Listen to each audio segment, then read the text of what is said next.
نہیں ہو کہ یہ جواب آیا ہے۔ اچھا، اب یہ سروے کی ایک دوسری میں بات کرتی ہوں جو ایک بہت اس وقت ڈسکس ہو رہا ہے پاکستان میں ہر جگہ، اور وہ ہے مساجد کا کھلا رکھنا۔ اس سروے میں کہتے ہیں کہ جی کوئی 80% کے قریب لوگ یہ سمجھتے ہیں کہ تراویحاں جو مساجد میں ہوتی ہیں وہ اسی طرح جاری و ساری رہنی چاہیے، اور اس بارے میں ہمارے اپنے وزیر اعظم صاحب کیا کہتے ہیں وہ سنیے گا۔ مسلمان دنیا میں مسجدیں بند کر دی ہیں، تو پاکستان میں کیوں نہیں ہم نے مسجدیں بند کی؟ ہمارا رمضان ایک عبادت کا وقت ہے، ہماری قوم مسجدوں میں جانا چاہتی ہے، عبادت کا ایسا ٹائم ہے کہ لوگ اللہ کے قریب، اور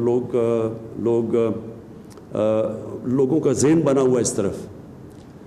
اب کیا ہم ان لوگوں کو زبردستی کہیں کہ آپ مسجدوں میں نہ جائیں؟ اور کیا اگر یہ مسجد میں جائیں گے تو پھر پولیس نمازیوں کو پکڑ کے جیلوں میں ڈالے گی؟ یہ ایک آزاد معاشرے میں ایسی حرکتیں نہیں ہوتی۔ اب وزیر اعظم صاحب نے ایک اور بات بھی کی ہے، اور انہوں نے یہ کہا ہے کہ اگر رمضان میں ہمیں لگا کہ وبا جو سی بہت زیادہ پھیل گئی ہے تو پھر ہم مساجد بند کرنے کا سوچ سکتے ہیں۔ تو سیٹھی صاحب یہ بہت دیر نہیں ہو جائے گی اس وقت؟ اور دوسری بات یہ ہے کہ جب تمام دوسرے مسلم ممالک یہ کر رہے ہیں تو پاکستان کی یہ سوچ مختلف کیوں ہے؟ دیکھیے، اب یہ بات تو اب عام ہر جگہ پہ یہی بات ہو رہی ہے کہ یہ مختلف سوچ کیوں ہے۔ پرائم منسٹر صاحب نے ایک حوالہ دیا ہے، وہ کہتے ہیں کہ ہمارے لوگ جو ہیں وہ چاہتے ہیں جائیں، اور ہم ان کو زبردستی نہیں روک سکتے۔ کیا ہم ان کو پکڑ کے پولیس جائے اور ان ٹانگیں توڑے ان کی اور نمازیوں کی، انہوں نے چلو جیل میں ڈال دیں؟ ہم تو یہ نہیں کر سکتے۔ یہ آزاد ملک ہے، لوگوں کی آزاد سوچ ہوتی ہے، اور ہم کیسے یہ کر سکتے ہیں؟ پھر ساتھ ہی میں اب آپ نے یہ کہہ دیا کہ ایک اور جگہ پہ وہ یہ کہتے ہیں کہ ہاں اگر یہ حالات خراب ہو گئے اور کرونا اور بھی ہو گیا تو پھر ہم یہ جو ہماری مساجد کے بارے میں جو پالیسی ہے اس کو پھر سوچیں گے، پھر اور لاک ڈاؤن کرنا پڑے گا۔ تو اس وقت یہ آزاد سوچ کہاں جائے گی عوام کی؟ عوام تو اس وقت بھی کیا انہیں احساس نہیں ہے کہ یہ کرونا جو ہے یہ کہاں تک پہنچ چکا ہے اور کتنا یہ خطرناک ہے؟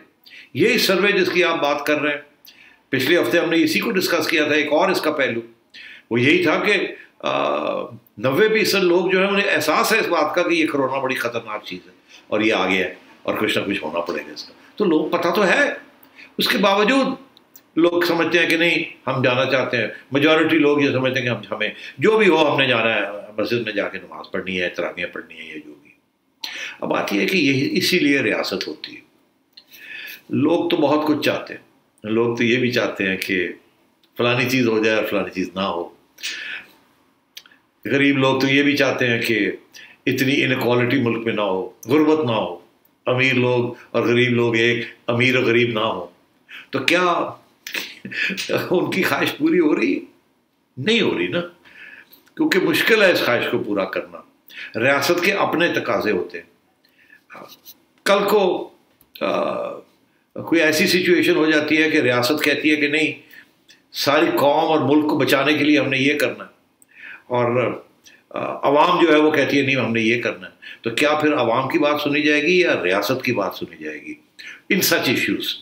جہاد کے اوپر بھی تو یہی ایشوز ہے نا، کہ وہ ایک طرف تو جہاد از الاؤڈ انڈر اسلام، جہاد کریے دفاع کے لیے، مگر دوسری طرف یہ ہے کہ جہاد ریاست کی اجازت کے بغیر جہاد نہیں ہو سکتی، یہ آپ جنگ نہیں کر سکتے کسی کے خلاف۔ اب اس دن آپ کو یاد ہوگا تمکنت کے آزاد کشمیر کے پرائم منسٹر صاحب نے کہا، عمران خان صاحب بیٹھے ہوئے تھے وہاں، تو کہنے لگے کہ ہمیں اجازت دیں، ہم جاتے ہیں اکراس دا بارڈر، ہم نہیں رکیں گے، ہمارا خون ابل رہا ہے، ہم جائیں گے، ہم لڑیں گے۔ تو عمران خان نے کہا نہیں لڑیں گے ہم ہندوستان کو کوئی موقع نہیں دینا چاہتے، ہمارے حالات خراب ہیں، ہم انہیں موقع نہیں دینا چاہتے کہ وہ حملہ ہمارے پہ کریں، ہمارے اور بڑے مسائل ہیں، تو نہیں ہوگا، ایسے ختم ہوگی بات۔ تو یہ ہے کہ یہ کہنا کہ جی عوام چاہتی ہے اس لیے ہم یہ نہیں کر سکتے، اور پھر ساتھ یہ کہنا کہ ہاں اگر حالات اور خراب ہو گئے تو پھر کر دیں گے۔ اور کیا یہ آرگیومنٹ جو ہے، کیا یہ سعودی عربین اتھارٹیز نے یہ نہیں سوچا، ایجپشن اتھارٹیز نے یہ نہیں سوچا کیا وہاں کے لوگ کم مسلمان ہیں پاکستانیوں سے؟ سعودی عربیہ کے مسلمان کم ہیں، ایجپٹ کے مسلمان کم ہیں، ہم سب سے بہتر مسلمان ہیں، ہم نے ضرور جانا ہے اور اپنی ریاست کے جو آرڈرز ہیں اس کو بائی پاس کرنا ہے۔ ساری دنیا کے مسلمان اپنی ریاست کے آرڈرز ان کرونا کانٹیکسٹ فالو کر رہے ہیں، انہیں اس بات کا احساس ہے. اور یہاں پاکستان کے اندر بھی ریلیجیس اسکالرز جو ہیں وہ سارے ایک صفحے پہ نہیں ہیں، اس کے اوپر اتفاق نہیں ہے. غامدی صاحب کی سنیں آپ، ان کی کتنی ریشنل قسم کی وہ باتیں کرتے ہیں.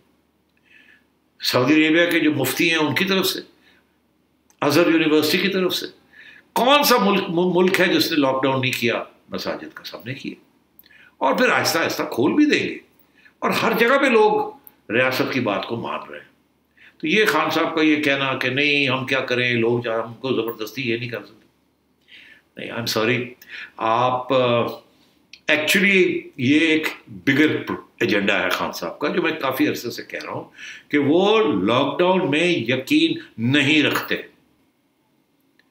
وہ یہ سمجھتے ہیں کہ لاک ڈاؤن کے ساتھ بہت نقصان ہو رہا ہے، ہمارا اکنامک نقصان ہو رہا ہے جو ہم نہیں برداشت کر سکتے، اس کے ساتھ ہمارے گلے پڑ جائے گی ہماری معیشت، لوگ سڑکوں پہ آ جائیں گے، کرونا کی وجہ سے نہیں آئیں گے، بھوک کی وجہ سے آ جائیں گے، بے روزگاری کی وجہ سے آ جائیں گے. اور اس لیے وہ تو یقین ہی نہیں رکھتے، وہ کہتے ہیں جاؤ جاؤ آؤ آؤ. اور آپ نے دیکھا کیا ہے، لاہور شہر، کراچی سب باہر آئے ہوئے، سب کچھ کھل گیا، انڈسٹری کھل گئی، یہ ہو گیا وہ ہو گیا. تو پھر وہ مساجد کیوں نہ کھلیں؟ کیا جواز ہے کہ وہ نہ کھلیں؟ سارے تو لوگ آ رہے ہیں جا رہے ہیں. کراچی میں تو پارٹیاں بھی ہونی شروع ہو گئی، گاڑیاں چل رہی ہیں، رکشے چل رہے ہیں، سارا کچھ ہو رہا ہے. تو وہ مولانا حضرات صحیح کہتے ہیں کہ یار ساڈے تو کیوں سانو کیوں روکتے پے؟ لوگوں نے نماز پڑھنی تھی، ہاں دو، ہم تو سارا کچھ وہ 20 پوائنٹ ایجنڈا جو دیا ہے وہ بھی کرنے کے لیے تیار ہے. گولدارے ڈال دیے کہ آپ ادھر کھڑے ہوں گے، ادھر کھڑے ہوں گے، وضو کر سے کر کے. وہ تو پھر بھی بیچارے they going out of the way. Actually جو سگنل آ رہا ہے فرام اسلام آباد، directly from the prime minister, ایک طرف ہم لاک ڈاؤن کر رہے ہیں، دوسری طرف نہیں کوئی لاک ڈاؤن نہیں، کرو کرو کرو کرو. تو خان صاحب نے تو یہ پہلے دن کا یہ فیصلہ کیا ہوا، تو کاؤنٹر پریشر آ رہا تھا کہ lockdown lockdown lockdown lockdown, دنیا لاک ڈاؤن کر رہی ہے، ہم کیوں نہیں کر رہے؟ وہ ساتھ والے ہندوستان نے بھی ٹھا کر کے لاک ڈاؤن کر دیا، ابھی تک چل رہا ہے وہاں. تو مگر خان صاحب یقین نہیں کرتے لاک ڈاؤن میں، یہ میں آپ کو بتا دوں، اس لیے یہ ساری اجازتیں مل رہی ہیں. اچھا، یہاں ہمیں بریک لینی ہے، اور بریک سے جب واپس آئیں گے تو راشن اور پبلک ٹرانسپورٹ جیسے جو لاک ڈاؤن سے جڑے مسائل ہیں ان پہ بات ہوگی ایک بریک کے بعد.